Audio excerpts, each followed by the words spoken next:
یہ مشکل کشا، یہ فلاں، یہ کہاں سے آ گیا؟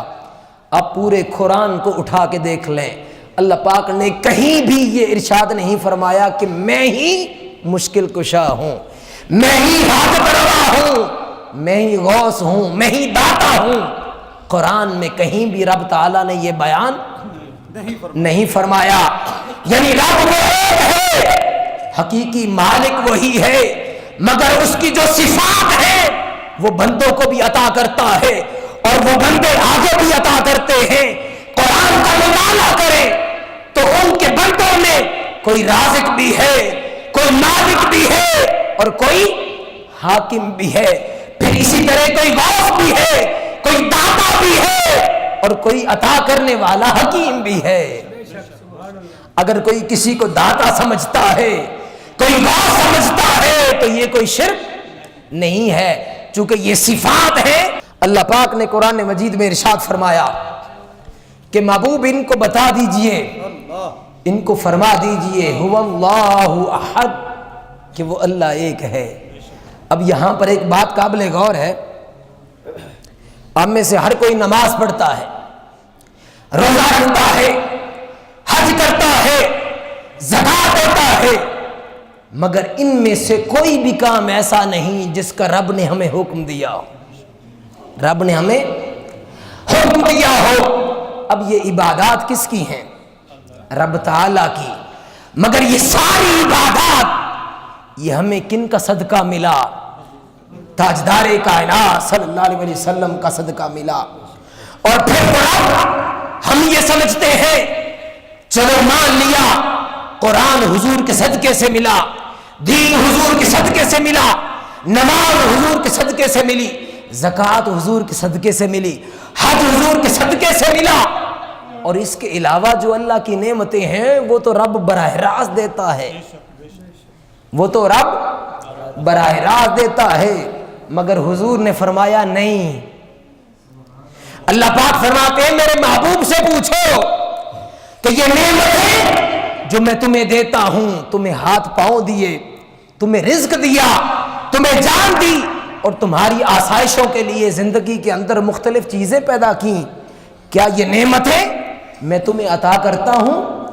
حدیث مبارکہ سے پوچھتے ہیں یا رسول اللہ کیا اللہ کی نعمتیں ہمیں براہ راست ملتی ہیں؟ حضور نے فرمایا نہیں، انما انا قاسم واللہ یؤتی، دینے والی وہ ذات ہے مگر تقسیم کرنے والا میں محمد ہوں۔ تقسیم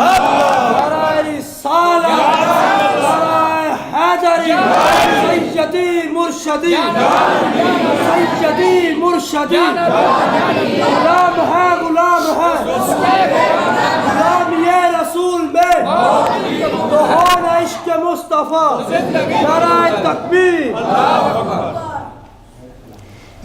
ملتا اسی کے در سے ہے، مگر ملتا کیسے ہے؟ واسطہ ہے رسالت سے۔ اگر ہم یہ کہیں کہ رب ہمیں دے گا، چونکہ رب العالمین وہ ہے تو وہ براہ راست نہیں دیتا، ریجیکٹ کر دیتا ہے۔ اور پھر یہی رہی، اللہ پاک نے ہمیں عبادت کے لیے پیدا کیا۔ کس مقصد کے لیے پیدا کیا؟ عبادت کے لیے۔ جیسے میں نے آغاز میں بھی کہا کہ آپ کوئی کہتا ہے لا الہ الا اللہ اخلاص کے ساتھ، مطلب کیا کہ وہ اللہ کے حکم کو مانے اور حرام سے بچ جائے۔ اب اگر کوئی شخص گناہ کر لیتا ہے، نافرمانی کرتا ہے، وہ گناہ کس کا ہے؟ نافرمانی کس کی ہے؟ اللہ کی۔ مگر وہ کہتا ہے اگر تم گناہ کر بیٹھو، اپنی جانوں پہ ظلم کر بیٹھو تو مجھ سے معافی نہ مانگنا، حالانکہ فرمایا اس کی ذات یہ ہے یحب التوابین، وہ تو توبہ کرنے والوں کو پسند کرتا ہے، ان سے محبت کرتا ہے، ان سے پیار کرتا ہے۔ وہ رب تو توبہ کرنے والوں سے محبت کرتا ہے۔ رب کہتا ہے میرے بندے وہ ہیں جب ان سے گناہ ہو جاتا ہے وہ اس پر نادم ہوتے ہیں اور میری بارگاہ میں عرض کرتے ہیں باری تعالیٰ مجھ سے بھول ہو گئی، میرے گناہ معاف کر دے۔ اب معافی کس سے ہے؟ اللہ سے۔ مگر وہ کہتا ہے مجھ سے معافی مانگنی ہو تو پہلے میرے مصطفیٰ کی دہلیز پہ جاؤ. اگر تم مجھ سے معافی مانگنا چاہتے ہو تو میرے مصطفیٰ کی دہلیز پہ جاؤ. باری تعالی ہم نے نافرمانی تیری کی, تو نے کہا نماز پڑھو, ہم نے نماز نہ پڑھی. تو نے کہا کبیرہ گناہوں سے بچے رہو, ہم نے نافرمانی کی. تو نے کہا قرآن پڑھو, ہم کبھی قرآن کے نزدیک نہ گئے. تو نے کہا کہ والدین کی فرما برداری کرو, ہم والدین کا دل بھی دکھاتے ہیں, ان کو گالی گلوچ دیتے ہیں. تو نے کہا یتیموں بیواؤں بے سہاروں کا آسرا بنو, ہم نے تیری نافرمانی کی.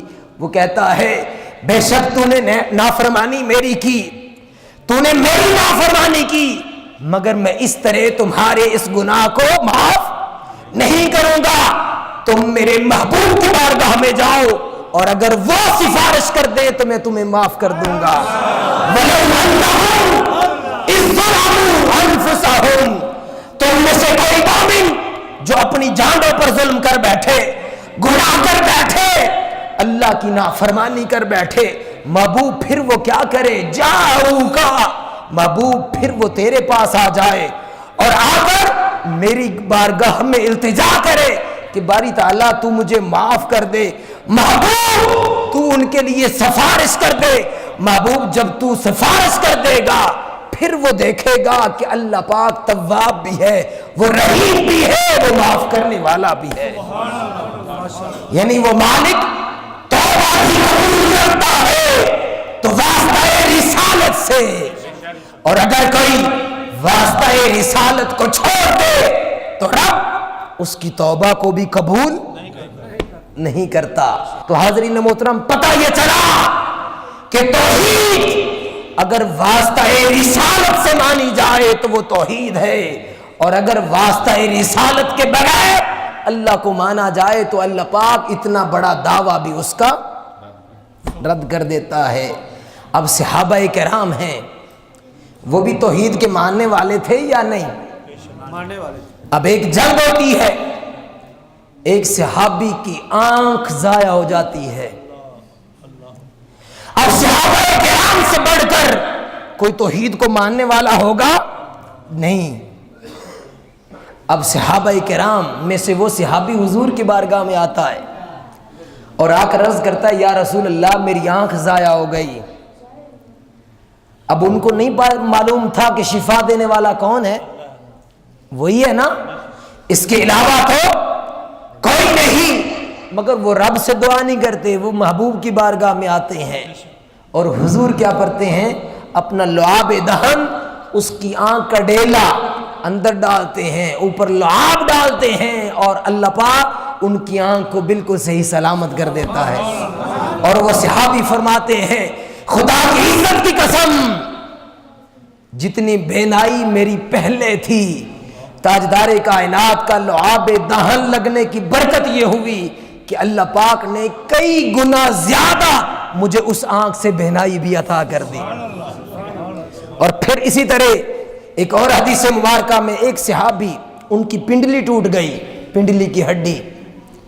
اب وہ حضور کی بارگاہ میں آتے ہیں اور آ کر عرض کرتے ہیں یا رسول اللہ میری پنڈلی ٹوٹ گئی.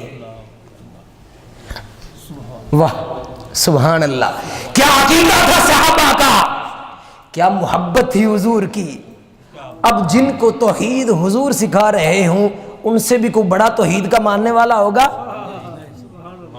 ارے جن کے استاذ خود تاجدار کائنات ہوں, جن پر قرآن نازل بھی ہوا, جو قرآن کی شرح بھی کرنے والے, قرآن سمجھانے بھی والے, جو خود حضور سے قرآن سمجھتے ہوں, کیا ان کو نہیں پتا تھا کہ کس سے مانگنا ہے؟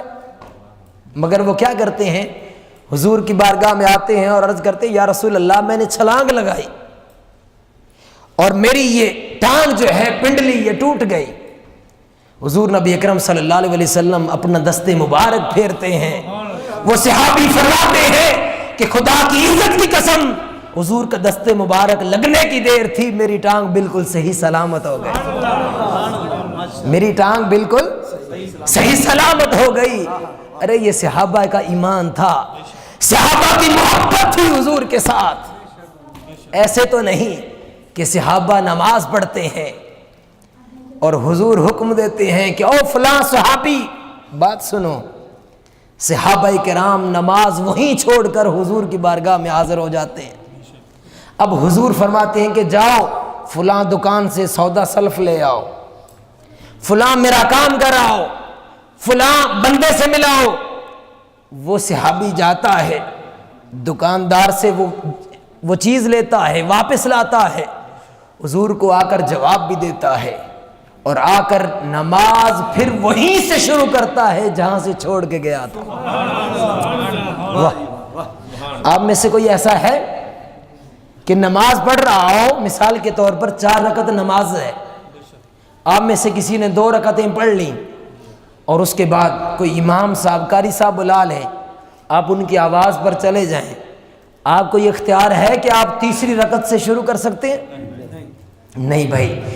جو ہی آپ کی سمت کعبے سے ہٹ گئی آپ کی نماز ٹوٹ گئی، ختم ہو گئی. مگر قربان جائیے محبوب کی عظمت پر کہ اگر کوئی صحابی کو حکم دیتے ہیں اور قرآن نے کہا کہ جب محبوب میرا تمہیں بلائے فوری طور پر حضور کی بارگاہ میں حاضر ہو جاؤ، تاخیر نہ کرنا، تاخیر نہ کرنا.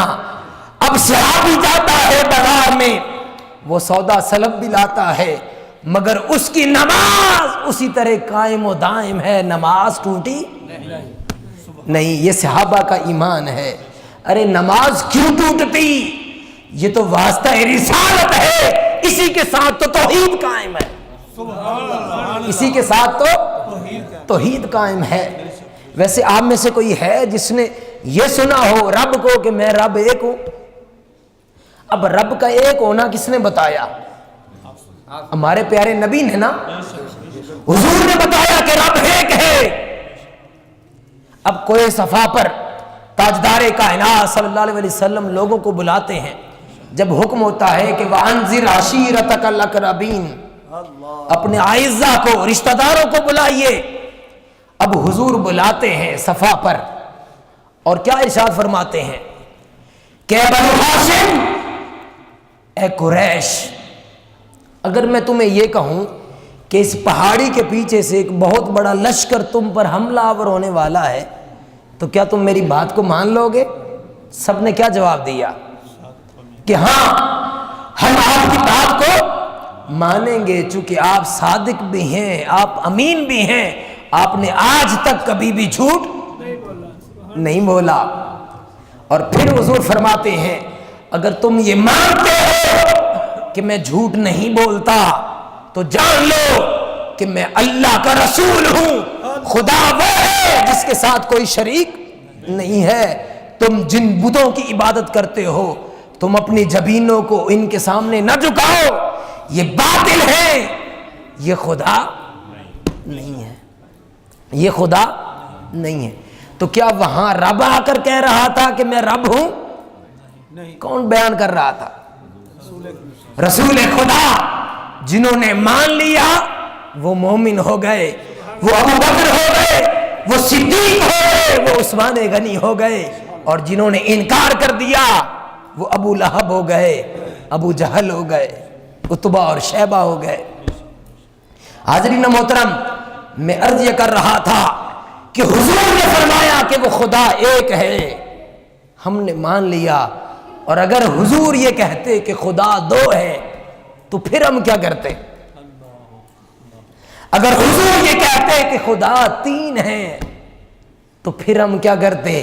یقیناً جو حضور کہتے ہم اسی کو مانتے، چونکہ وہ رب نے تو ہم سے کلام کیا نہیں. اس کی تو شان ہے ما کان لبشر، کہ وہ کسی بندے کے ساتھ ان یکلمہ اللہ، اس کی یہ شان نہیں کہ کسی بندے سے ہم کلام ہو. وہ بندوں میں سے کوئی چنتا ہے پھر اس کے کلام کرتا ہے. تو حاضرین محترم، اگر آپ چاہتے ہیں کہ خدا کے ساتھ آپ کا تعلق مضبوط ہو، اس کا واحد ایک راستہ ہے کہ آپ واسطہ رسالت سے خدا کی بارگاہ میں جائیں. اگر آپ دہلیز مصطفیٰ پہ جھک گئے، اگر آپ نے محبت مصطفیٰ کو اپنے دامنوں میں بسا لیا، اگر غلامی مصطفیٰ کو آپ نے اپنا اوڑھنا بچھونا بنا لیا، اگر آپ نے حضور کے گلی گوچوں کے ساتھ محبت سیکھ لی، حضور کے در انور سے محبت سیکھ لی، مکہ اور مدینہ سے محبت سیکھ لی، اور حضور کے ساتھ تعلق رکھنے والوں سے محبت سیکھ لی، تو خدا کی عزت کی قسم وہ رب بھی آپ کو پھر محبوب بنا لے گا، وہ آپ کی محبت کو بھی منتخب کرے گا اور اپنی محبت بھی وہ عطا کرے گا، چونکہ جو مصطفیٰ کا ہو گیا وہ خدا کا ہو گیا، اور جو مصطفیٰ سے چلا گیا وہ خدا سے بھی دور ہو گیا۔ جو مصطفیٰ کا ہو گیا وہ خدا کا ہو گیا، اور جو خدا مصطفیٰ سے دور ہو گیا رب نے اس کو اپنی بارگاہ سے دور کر دیا۔ حاضرین محترم، اب مصطفیٰ کے قریب کون ہوگا؟ ہر کوئی یا مصطفیٰ کا کام کرنے والا؟ مصطفیٰ کا کام کرنے والا جو حضور کے ساتھ محبت کرتا ہے، اور محبت کی شان یہ ہے، محبت کا تقاضا یہ ہے کہ انسان جس سے محبت کرتا ہے پھر اس کی باتوں پہ بھی عمل کرتا ہے، پھر اس کے حکم کو بھی اپناتا ہے، اور پھر اس کے طور طریقوں کو بھی اپناتا ہے۔ ہم حضور کے ساتھ محبت کرتے ہیں، مگر ہم دیکھتے ہیں کہ حضور نے اسلام کی خاطر طائف کے اندر پتھر بھی کھائے،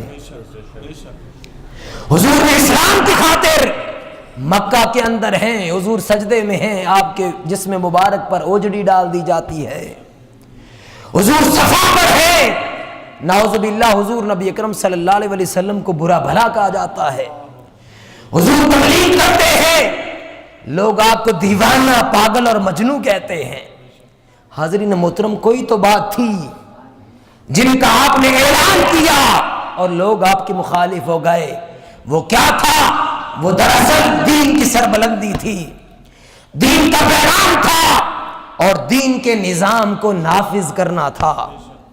حاضرین محترم، اگر آج ہم یہ چاہتے ہیں کہ ہمارا تعلق حضور کے ساتھ مختہ ہو جائے، اگر ہم یہ چاہتے ہیں کہ ہمارا تعلق حضور کے ذات کے ساتھ اچھا ہو جائے اور حضور ہمیں اپنا غلام تسلیم کر لیں، تو اس کا واحد ایک راستہ ہے کہ ہم حضور کے اسوہ کو بھی اپنائیں، ہم حضور کے طریقہ کو بھی اپنائیں، اور وہ تنظیمات اور وہ تحریکیں جو دین کے لیے، دین کی سربلندی کے لیے، دین کی اشاعت کے لیے کام کرتی ہیں، ان کا ہم ساتھ بھی دیں۔ آپ مبارکباد کے مستحق ہیں کہ آج کے اس دور میں ایک شخصیت جس نے قرآن پر بھی کام کیا، حدیث پر بھی کام کیا، سیرت بھی کام کیا، اور یہ ساری باتیں جس شخصیت نے سکھائیں اس کا نام شیخ الاسلام ڈاکٹر محمد طاہر القادری ہے۔